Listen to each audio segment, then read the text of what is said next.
Selamat sore, Bapak pengasuh mata kuliah Sosiologi Terapan, kelas reguler sore.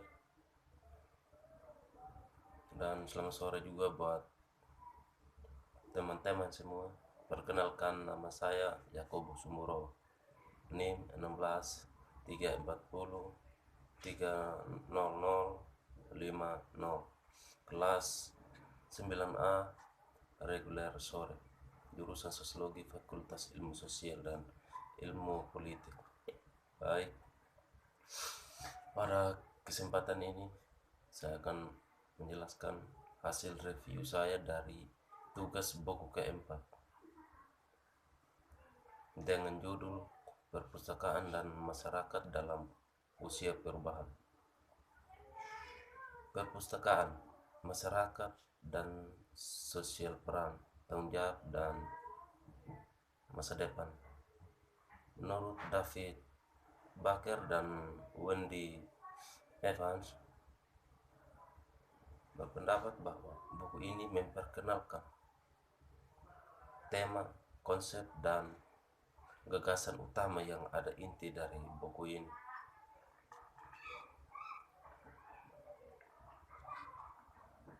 Yang pertama, teknologi mendorong.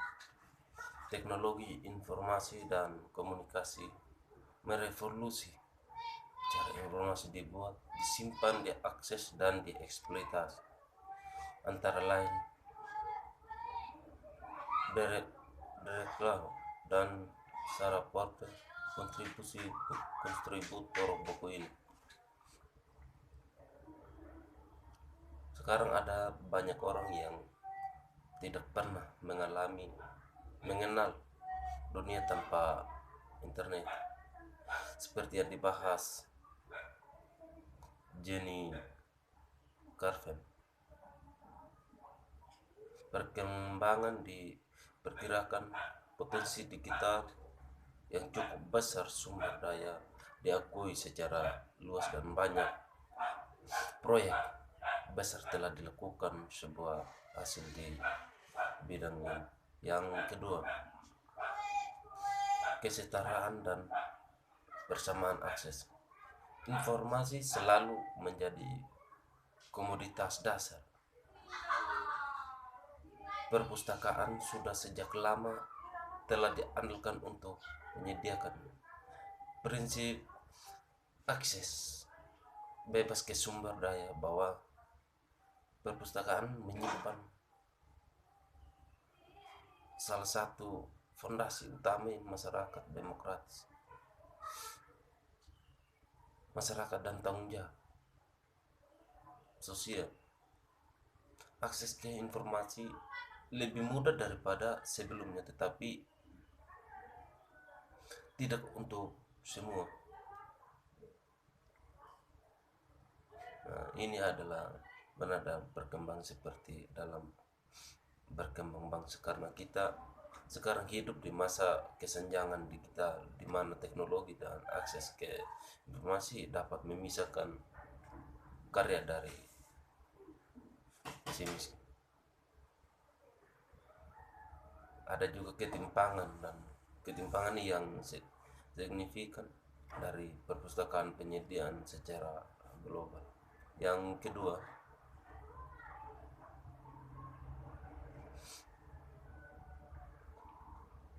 yang ketiga, pendidikan dan literasi digital. Perpustakaan telah lama memiliki peran penting dalam mendukung pendidikan di semua tingkatan.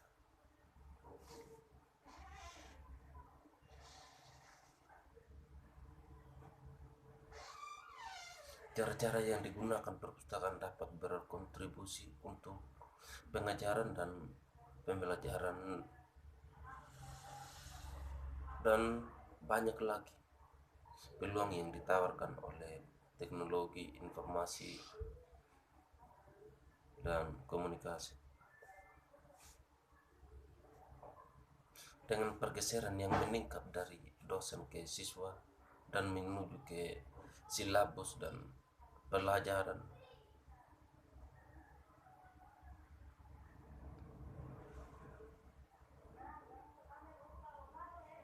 seperti yang disimpulkan yang di atas, bentuk pembelajaran baru lingkungan, dan dengan demikian penyediaan sumber daya memiliki arti khusus signifikasi dalam konteks pembelajaran jarak jauh, baik dikembangkan dan negara berkembang maupun di negara yang belum berkembang. Yang keempat, perpustakaan sebagai ruang fisik. Terlepas dari pergerakan signifikan menuju penyediaan digital, tetapi ada namun kebutuhan berkelanjutan yang substansi untuk perpustakaan sebagai ruang alokasi, di mana kegiatan tertentu termasuk bersosialisasi. Berbicara tentang tempat kegiatan, berbicara tentang tempat ketiga, suatu tempat yang bukan merupakan pekerjaan atau rumah, melainkan terletak di tengah. Dengan kata lain, wilayah netral tempat orang dapat berkumpul dengan bebas, belajar dan bersosialisasi, di mana mereka didorong dengan spontan berada, didukung. Menariknya, judul buku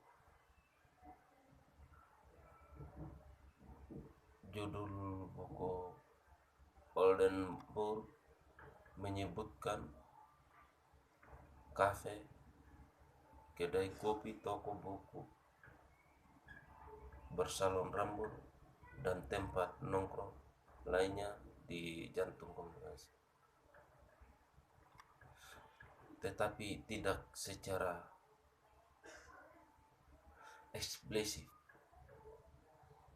mengacu pada perpustakaan.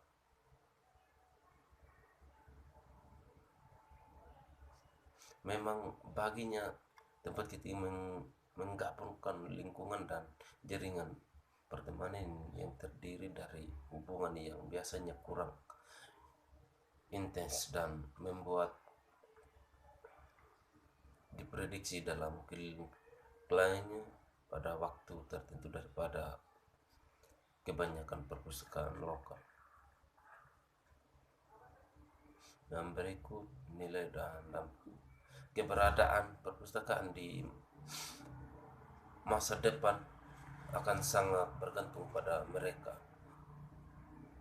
Dampak positif berkelanjutan dan sejauh mana mereka menciptakan modal sosial, budaya dan ekonomi, khususnya di era digital, menunjukkan nilai dari revolusi hanya dapat dicapai melalui proses evaluasi yang efektif dan tepat.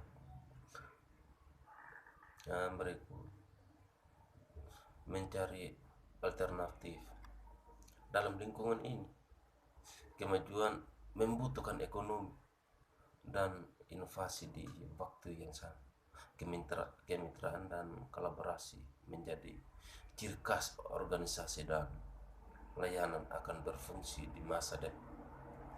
Untuk perpustakaan umum, pemikiran terkini mencerminkan strategi Kuping sebanyak mengajar berbagai, tetapi aspirasi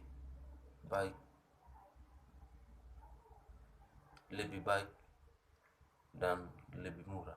Strateginya meliputi yang pertama, layanan bersama untuk ekonomi, dukungan back office, perpustakaan sistem manajemen dan kerja bersama lintas dewan. Yang kedua, tata kelola sedikit berpengalaman tetapi menggoda dalam perbedaan. Mengontrak manajemen layanan perpustakaan itu gagal terwujud dalam tender kompetitif. Yang berikut, kolaborasi untuk akses. Konvensi difokuskan pada institusi, identitasnya, dan kemerdekaan. Dalam beberapa tahun terakhir, institusi pendidikan tinggi atau HEI telah bersaing untuk menarik siswa, memenangkan hibah penelitian, dan untuk berprestasi skor penilaian penelitian yang lebih baik, sehingga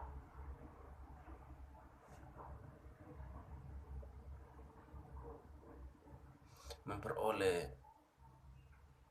siswa peran dan pujian yang lebih berikut. Meningkatkan akses bagi siswa akademis dan pengunjung. Sejumlah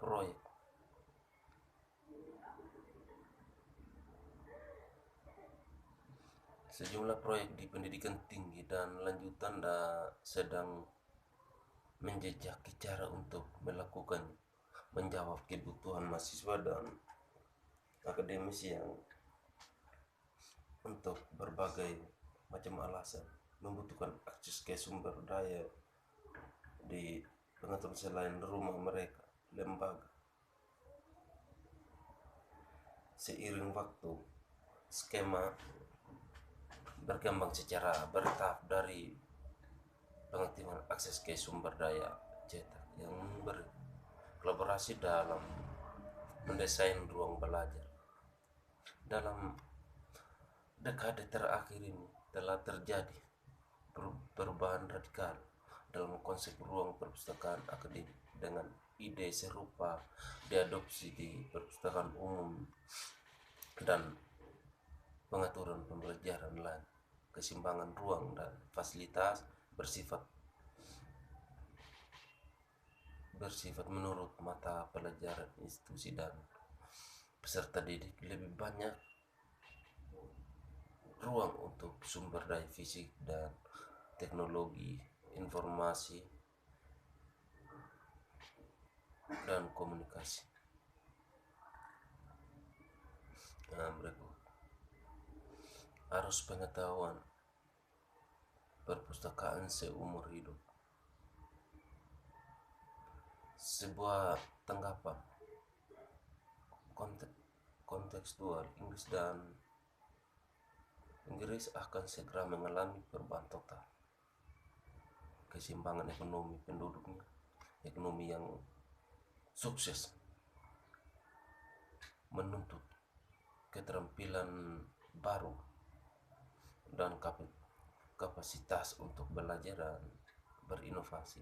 Teknologi akan menentukan pertumbuhan ekonomi. Pendidikan menjadi pembelajaran seumur hidup, melayani kebutuhan terus menerus untuk meningkatkan dari kekerasan keaksaraan dasar dan inti keterampilan dan kompetisi baru.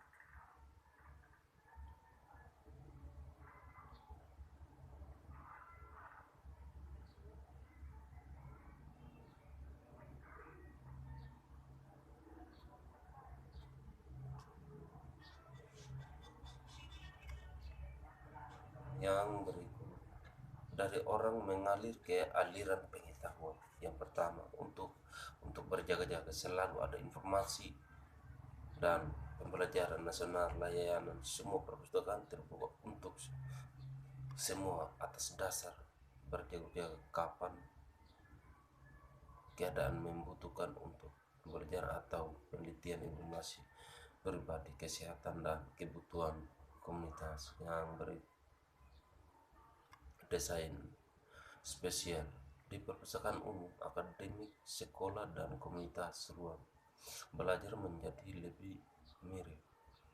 Terlepas dari itu, keseimbangan buku dan sumber daya digital yang berada di setiap jenis perpustakaan, jenis tempat yang informasi belajar mahasiswa dan peneliti membutuhkan kombinasi yang semakin mirip dari ruang fleksibel.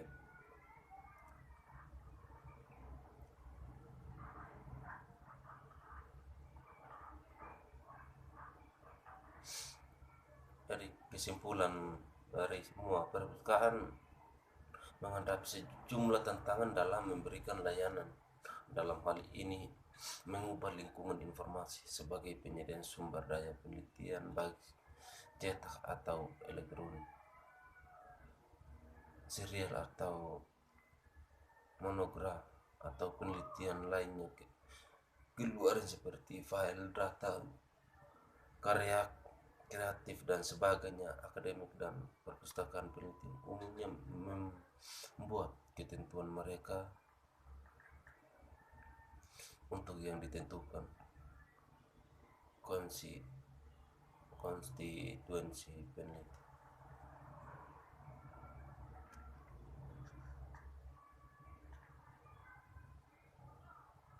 Akses ke sumber daya untuk peneliti di luar teknologi telah berkembang karena program ELIP13 memilih menghasilkan penelitian awal di bidang ini. Kemudian autentikasi dan akses di luar kampus ke sumber daya adalah masalah utama. Masalah yang sebagian besar telah diselesaikan. Sekarang perhatiannya lebih dengan aspek hukum, persinan akses ke kekayaan intelektual, dan bagaimana ini dapat dikelola tanpa merugikan salah satu perpustakaan. Jadi mungkin hanya itu dari penjelasan saya. Waktu dan kesempatan saya